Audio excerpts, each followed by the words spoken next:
2026 সালের নতুন বছরের ক্লাস 8 এর ছাত্রছাত্রী বন্ধুরা, আশা করি তোমার সবাই ভালো আছো। আজ আমরা যে বিষয়টি নিয়ে আলোচনা করব, ক্লাস 8 এর সেকেন্ড ইউনিট টেস্ট অর্থাৎ দ্বিতীয় পর্যায়ক্রমিক মূল্যায়নের পরিবেশ ও বিজ্ঞানের প্রশ্নপত্র নিয়ে। দেখো সরাসরি স্ক্রিনে ক্লাস 8 এর পরিবেশ ও বিজ্ঞানের প্রশ্নপত্রটা দেখতে পাচ্ছ। ফুল মার্কস আমাদের রয়েছে 50, সময় তোমাদের রয়েছে 1 ঘন্টা 30 মিনিট।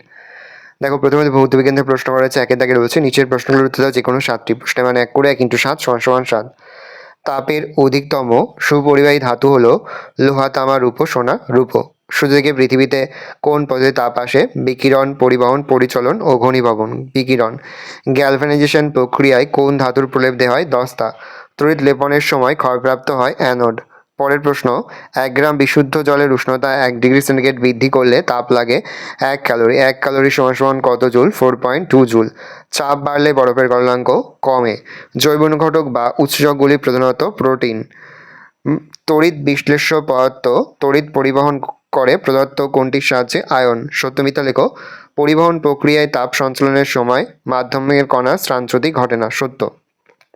জারক দ্রব্য সর্বদা অন্যকে জারিত করে নিচে জারিত হয়। মিথ্যা। বজ্রপাতের সময় উঁচু গাছের নিচে থাকা উচিত। মিথ্যা। NH2Cl এ জল দিলে তাপ উৎপন্ন হয়। মিথ্যা। 3 দাগে নিচের প্রশ্নগুলির সংক্ষিপ্ত যে কোনো 5টি প্রশ্নের মানে 1 করে 1 × 5 = 5। অ্যানোডে কী প্রকারের বিক্রিয়া ঘটে? জারণ। শূন্যস্থান পূরণ করো। ব্যাকটেরিয়ার ধনাত্মক প্রান্তের সঙ্গে যুক্ত তড়িৎদ্বারটি হলো ড্যাশ অ্যানোড। সোনার প্রলেপ দিতে হলে তড়িৎ বিশ্লেষণ পদ্ধতিতে কী ব্যবহার করবে? Potassium auro tricyanide. বিশুদ্ধ জল তড়িতের সুপরিবাহী না কুপরিবাহী? কুপরিবাহী। তাপমোচী বিক্রিয়ার উদাহরণ দাও। উত্তর হবে কয়লা দহন। এলইডির পুরো নাম লাইট ইমিটিং ডায়োড। জারণ ও বিজারণ বিক্রিয়ায় একটি প্রাকৃতিক উদাহরণ দাও। লোহার মরচে পড়া। কোন পদ্ধতিতে মাধ্যমের প্রয়োজন হয় না? বিকিরণ। 4 দাগে নিচের প্রশ্নগুলি একটি বা দুটি বাক্য উত্তর প্রশ্নের মান 2 করে 2 × 6 = 12। লিনতাম কাকে বলে? উত্তর লিখবে উষ্ণতা স্থির রেখে একক ভরের কোনো পদার্থের শুধু অবস্থান পরিবর্তনের জন্য যে পরিমাণ তাপ প্রয়োগ বা নিষ্কাশন করতে হয় সেই পরিমাণ তাপকে ওই পদার্থের ওই অবস্থান পরিবর্তনে লিনতাপ বলে। বর্গ লিনতাপ 80 ক্যালোরি পার গ্রাম বলতে কি বোঝো? বর্গ লিনতাপ 80 ক্যালোরি পার গ্রাম বলতে বোঝায় যে 0 ডিগ্রি সেন্টিগ্রেড উষ্ণতায় 1 গ্রাম বরফকে 0 ডিগ্রি সেন্টিগ্রেড উষ্ণতায় 1 গ্রাম জলে পরিণত করতে হলে 80 ক্যালোরি তাপ লাগে। অনুঘটক কাকে বলে? যে পদার্থ কোনো রাসায়নিক বিক্রিয়ায় শুধু উপস্থিত থেকে বিক্রিয়ার বেগ বাড়ায় বা কমায় এবং বিক্রিয়া শেষে পদার্থটির ভর ও রাসায়নিক গঠনের কোনো পরিবর্তন হয় না, তাকে অনুঘটক বলে। অনুঘটক মানে 2 রকমের, ধনাত্মক অনুঘটক এবং ঋণাত্মক অনুঘটক। প্রস্রাবগারে অ্যামোনিয়া ঝাঁঝালো গন্ধ পাওয়া যায় কেন? প্রস্রাবগারে আমরা যে মূত্র ত্যাগ করি তাতে ইউরিয়া থাকে। নর্দমায় জীবাণুরা প্রস্রাবের ইউরিয়া ভেঙে অ্যামোনিয়া, যার জলীয় দ্রবণ ক্ষারীয়, তাই প্রস্রাবগারে অ্যামোনিয়া ঝাঁঝালো গন্ধ পাওয়া যায়। তড়িতের উদ্দেশ্য কি? এক ধাতব পদার্থগুলিকে জলবায়ুর প্রকোপ থেকে রক্ষা করার জন্য তড়িৎ লেপন করা হয়। যেমন লোহার বস্তুকে মরিচের হাত থেকে রক্ষা করার জন্য লোহার বস্তুর উপর নিকেল, টিন প্রভৃতি ধাতুর প্রলেপ দেওয়া হয়। 2 ধাতব পদার্থের সৌন্দর্য বৃদ্ধির জন্য তড়িৎ লেপন করা হয়। যেমন পিতলের গহনার উপর সোনার প্রলেপ দিয়ে তার সৌন্দর্য বৃদ্ধি করা হয়। গ্যালভানাইজেশন কাকে বলে? গ্যালভানাইজ লোহা কি? তড়িৎ লেপন পদ্ধতিতে লোহার জিনিসের উপর দস্তার প্রলেপ দেওয়াকে গ্যালভানাইজেশন বলে। গ্যালভানাইজ করা লোহাকে বলে গ্যালভানাইজ লোহা। তড়িৎ স্ফুলঙ্গ কি? বিপরীত জাতীয় তড়িৎ পরস্পর স্পর্শ করিয়ে দ্রুত ছড়িয়ে নিলে যে অগ্নি স্ফুলিঙ্গ সৃষ্টি হয় তাকে তড়িৎ স্ফুলিঙ্গ বলে। 5 দাগে নিচের প্রশ্নগুলো দেওয়া যে কোনো 3টি, মানে বেশ কয়েকটি 3টি করতে প্রশ্নের মান রয়েছে 3 করে 3 × 3 = 6। প্রথম, তাপমোচী পরিবর্তন ও তাপগ্রাহী পরিবর্তন একটি পার্থক্য লেখো। CaOH থেকে কিভাবে CaOH তৈরি করা যায় এবং এই বিক্রিয়ার সময় কি ঘটনা ঘটে? একটি জৈব দ্রাবকের নাম লেখো।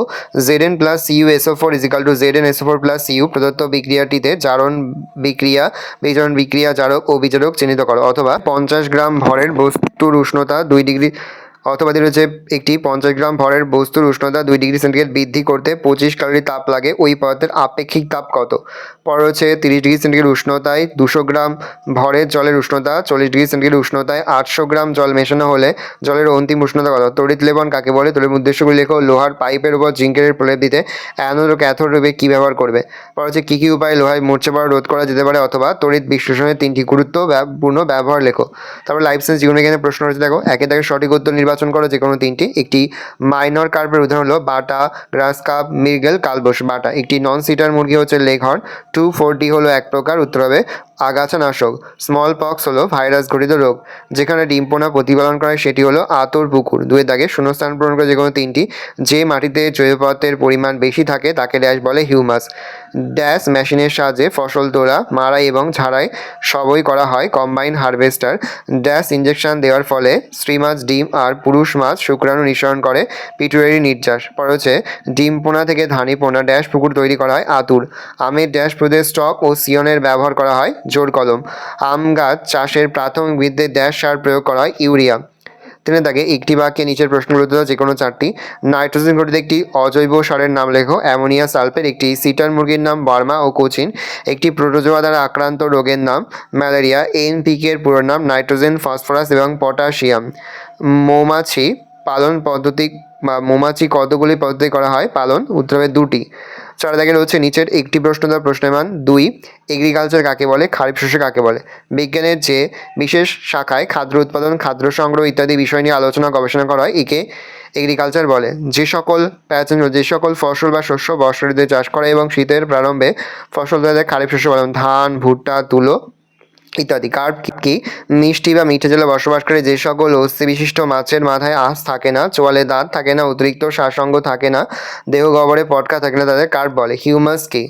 উদ্ভিদ ও প্রাণীর পচনশীল দেহাবশেষ জীবাণু দ্বারা সম্পূর্ণ বিয়োজিত হওয়ার পর শিলাচূর্ণের সঙ্গে মিশ্রিত হয়ে যে বিশেষ কালো বাদামি বর্ণের মাটি সৃষ্টি করে তাকে হিউমাস বলে।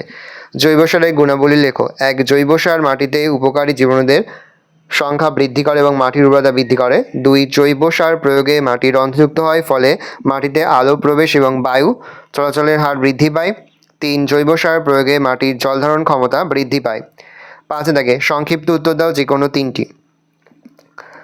কোনো একটি প্রশ্নের মান 3। দেখো, প্রথম, জৈব সার রাসায়নিক সার অপেক্ষা উৎকৃষ্ট কেন? চায়ের 2টি গুরুত্ব লেখো। কিভাবে ডিপ লিটার পদ্ধতিতে মুরগি পালন করা হয় তা লেখো। আমাদের শরীরে এইচআইভি সংক্রমণ কিভাবে হয়? এই জীবাণু আমাদের শরীরকে কিভাবে ক্ষতিগ্রস্ত করে? মৌমাছি পালনের আধুনিক পদ্ধতি সংক্ষেপে ব্যাখ্যা করো। চায়ের গুণাগুণগুলি লেখো। একটি রেখাচিত্রের মাধ্যমে মৌমাছির জীবনচক্র লেখো। তার সঙ্গে পড়ে রাখবে লিটার কাকে বলে। দেখে নাও এই রোজ টোটাল তোমাদের সেকেন্ড ইউনিট টেস্ট অর্থাৎ দ্বিতীয় পর্যায়ক্রমিক মূল্যায়নের ক্লাস 8-এর পরিবেশ ও বিজ্ঞানের প্রশ্নপত্র। ভালো করে প্রশ্নপত্রটা দেখে নাও।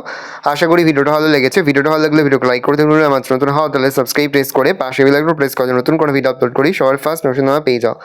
আর এই ভিডিওটি তোমার বন্ধু বান্ধবী আত্মীয়স্বজন সবার মধ্যে কিন্তু অনেক শেয়ার করে দিলে। বছর ক্লাস 8-এ পড়ছে, আমরা কিন্তু ইতিমধ্যে ক্লাস 8-এর প্রতিটি বিষয়ের সিলেবাস প্রশ্নটা এবং নমুনা প্রশ্নপত্র কিন্তু আপলোড করে দিন এখনও পর্যন্ত। সেই ভিডিওগুলো না দেখে থাকো, ভিডিওগুলো কিন্তু তাড়াতাড়ি দেখে নাও। ভালো করে কোশ্চেনটা দেখে নাও। কোনো প্রশ্নের উত্তর লিখতে বা বুঝতে কোনো রকম অসুবিধা হয় তাহলে কিন্তু নির্দ্বিধায় কমেন্ট করে জানাতে একদমই ভুলবে না।